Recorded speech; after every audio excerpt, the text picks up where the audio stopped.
Le salut, quelles sont ses étapes? Introduction. Qu'est-ce que le salut? Le salut est l'un des thèmes les plus profonds et essentiels de la foi chrétienne.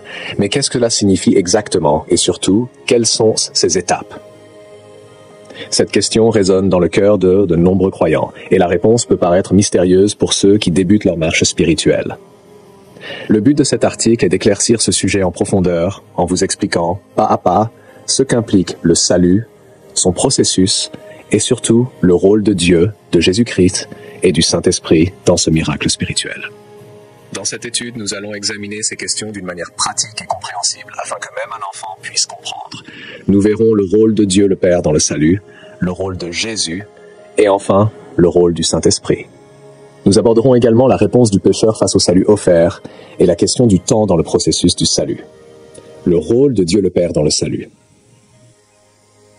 Dès le début, la Bible nous montre que Dieu le Père est à l'origine du plan du salut. Dans sa sagesse infinie et son amour incommensurable, il a prévu, avant la fondation du monde, de sauver l'humanité. J'en résume magnifiquement ce plan. Car Dieu a tant aimé le monde qu'il a donné son Fils unique, afin que quiconque croit en lui ne périsse point, mais qu'il ait la vie éternelle. Le salut commence donc par l'initiative de Dieu.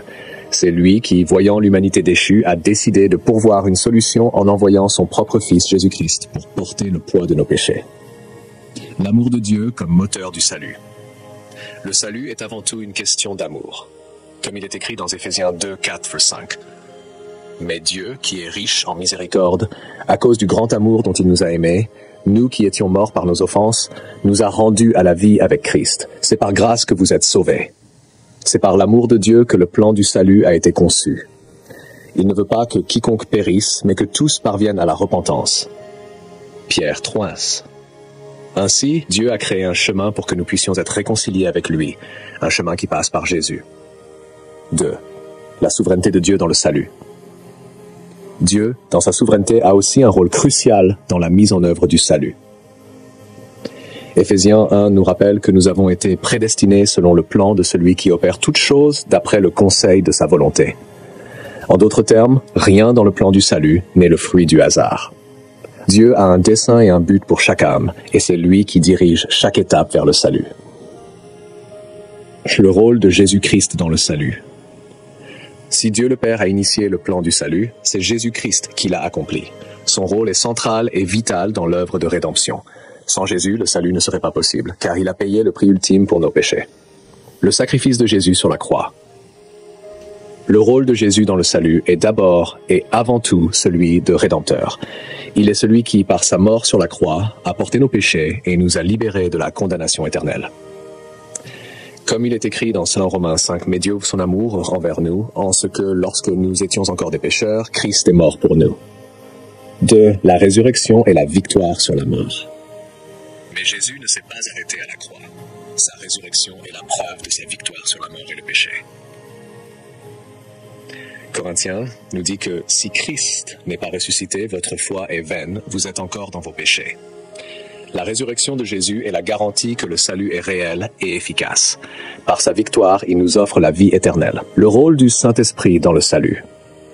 Une fois que Jésus a accompli l'œuvre de la croix, le Saint-Esprit entre en jeu pour appliquer le salut dans nos vies. C'est par lui que nous sommes régénérés, transformés et sanctifiés. Le Saint-Esprit est celui qui convainc le pécheur de son besoin de salut et qui l'amène à la repentance. 1. La régénération par le Saint-Esprit. Le Saint-Esprit est celui qui nous donne une nouvelle naissance spirituelle. Comme Jésus l'a dit à Nicodème dans Jean 3, 5, 6. En vérité, je te le dis, si un homme ne naît d'eau et d'esprit, il ne peut entrer dans le royaume de Dieu. Ce qui est né de la chair est chair, et ce qui est né de l'esprit est esprit. La sanctification par le Saint-Esprit. Après la régénération, le Saint-Esprit continue à œuvrer dans le croyant pour le sanctifier, c'est-à-dire le rendre saint, et le transformer progressivement à l'image de Christ. Thessaloniciens nous rappelle que Dieu vous a choisi dès le commencement pour le salut, par la sanctification de l'Esprit et par la foi en la vérité. La réponse du pécheur face au salut offert par Dieu. Le salut est un don gratuit, mais il demande une réponse de la part du pécheur. Cette réponse se manifeste par la foi en Jésus-Christ et la repentance de ses péchés. 1.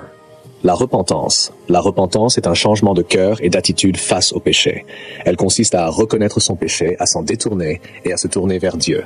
Comme le dit Acte 3, 19, « Repentez-vous donc et convertissez-vous pour que vos péchés soient effacés. » La foi en Jésus-Christ. La repentance doit être accompagnée de la foi en Jésus-Christ, car c'est par la foi que nous recevons le salut. Éphésiens 2 le dit clairement, car c'est par la grâce que vous êtes sauvés, par le moyen de la foi. La durée dans le processus du salut, le salut, bien que déclenché à un moment précis par la foi et la repentance, est un processus qui s'étend sur toute la vie du croyant. Cependant, contrairement à ce que certains pourraient penser, la durée du processus n'est pas le critère principal. En effet, le salut ne dépend pas de la durée, mais de la volonté et de l'amour de Dieu. La sanctification progressive. Le salut inclut la sanctification qui est progressive. Cela signifie que Dieu continue de travailler en nous tout au long de notre vie pour nous conformer à l'image de Christ. Comme le dit Philippiens 1, 6, « Je suis persuadé que celui qui a commencé en vous cette bonne œuvre la rendra parfaite pour le jour de Jésus-Christ. » La finalité du salut. Le salut sera pleinement consommé lors du retour de Christ, quand nous recevrons des corps glorifiés et que nous vivrons éternellement avec lui. C'est ce que nous enseigne Thessaloniciens 4, 17. Ensuite, nous les vivants, qui serons restés, nous serons tous ensemble enlevés avec eux sur des nuées à la rencontre du Seigneur dans les airs, et ainsi nous serons toujours avec le Seigneur. Conclusion, le salut, un miracle divin. Le salut est un miracle offert par Dieu, accompli par Jésus-Christ et appliqué par le Saint-Esprit. Il n'est pas basé sur nos œuvres, notre performance ou la durée de notre marche chrétienne, mais sur la grâce et l'amour de Dieu. La réponse de l'homme est simple, la foi et la repentance. En comprenant ces étapes, nous pouvons apprécier davantage ce don merveilleux que Dieu nous offre et vivre pleinement dans la joie et la paix qu'il procure. Écrit par le pasteur Jean Vensterval, CEO de dorvalinfotv.com.